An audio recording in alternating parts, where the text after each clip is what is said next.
ऐसा लग रहा है ममता बनर्जी पॉलिटिकल रेलेवेंस ढूंढ रही हैं अमिताभ जी। ये सारी उसी की कवायद है ना, वरना क्यों इस इंडिया गठबंधन को और इस कांग्रेस पार्टी को ममता बनर्जी ने कब कुछ समझा है?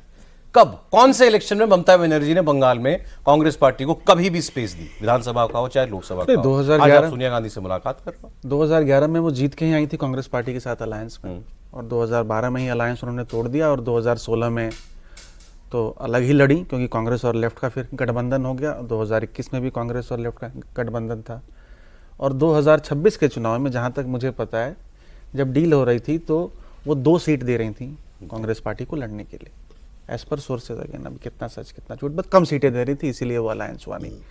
अब बात यह है कि वो इस जो उनके पार्टी के ऊपर एक जो पार्टी कंट्रोल का खतरा है, अब एमपीज एमएलएज का खतरा है ही, but MPs MLAs ultimately party control को लीड करेंगे कि पार्टी किसके पास है। और क्योंकि वो चुनाव हार गई हैं तो अब उनके पास लीवरेज नहीं है कि इंडिया गठबंधन का हमें संयोजक बनाओ। अगर वो चुनाव जीत जाती और अगर 2 बार फिर वो भाजपा को हराती, जायंट किलर होती, तब वो क्लेम कर सकती थी कि मुझे इंडिया गठबंधन का संयोजक बनाओ, अब मैं नेशनल पॉलिटिक्स में अपनी एक जगह बनाने वाली हूं। और तब हो सकता है कि रीजनल पार्टीज जो हैं, जो राहुल गांधी से निराश हैं या उनकी लीडरशिप में कॉन्फिडेंस नहीं है, ममता बनर्जी को बैक कर सकते थे। आज की डेट में वो पॉसिबल नहीं है।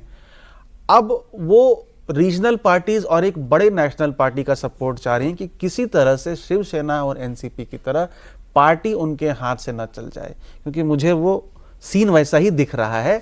क्योंकि ये सिर्फ गुट की बात नहीं है, वो जो 20 लोग हैं वो कोई अपना गुट नहीं बनाने वाले, वो क्लेम करने वाले हैं कि असली टीएमसी वही है। क्योंकि अगर आप शिवसेना की भी जो अगर आप क्रोनोलॉजी देखेंगे तो पार्टी प्रेसिडेंट डिसाइड नहीं कर सकता है कि लेजिस्लेटिव पार्टी का लीडर कौन होगा। लेजिस्लेटिव पार्टी का लीडर एमएलएज डिसाइड करते हैं, ठीक है।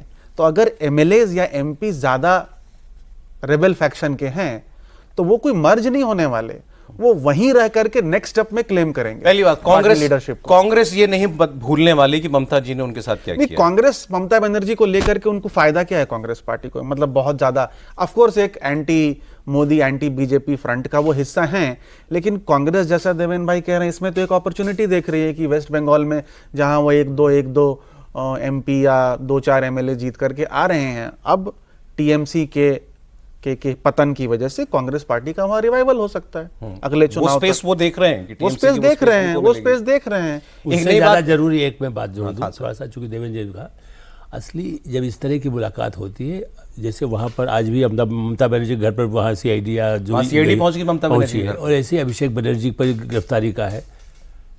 कई मामलों में अभिषेक सिंह भी तो वहीं से टीएमसी से बन के आए थे।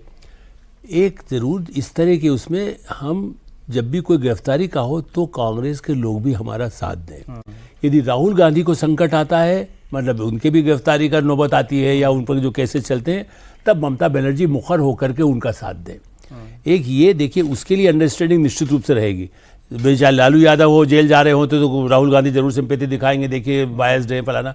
लेकिन हो सकता है कि चूंकि स्ट्रेंथ, ये मैं अभी भी कहूंगा, ठीक है। तो एक तो अभी आगे क्या क्या परेशानियां आने वाली हैं क्या पता टीएमसी के साथ। इसलिए और इसलिए मैं कह रहा हूँ बार बार कि सोनिया गांधी का कुछ मामलों में अपने परिवार को बचाने का है ना उनको। रॉबर्ट बर्डा पर होगा तब भी तो परिवार का ही बदनामी है ना, छोड़ दीजिए, आप राहुल गांधी को ना करें। तो इसलिए उनको ऐसे फोर्सेस चाहिए जो थोड़ा सा सड़क पर भी कुछ कर सके। मैं डरती है बहुत, मैं ये भी बता रहा हूँ आपको। कौन? सोनिया गांधी भी। एज ए ह्यूमन बीइंग मैं कह रहा हूँ आपको, और परिवार पे कहीं कोई आंच ना है। परिवार पर, इवन सौरभ शर्मा जी उनके बहुत क्लोज हैं, तो कहेंगे कि तुम बच के रहो, ये बहुत खतरनाक है। मतलब जो मालिक कहेंगे कि देवेंद्र जी से तुम्हारी कुर्सी को खतरा है कोई मेरे बड़ा खतरा हो तो नॉट खाली इससे नहीं खतरा, मैं जेल भिजवा दे मान लो। तो उस तरह से वो इस तरह की बातें कहती थी जब वो सत्ता में थी। ओके, मैं आपको एग्जैक्ट बता रहा हूँ, इसको कोई इंटरेस्टिंग है कि सत्ता में रहते हुए भी वो डरती थी।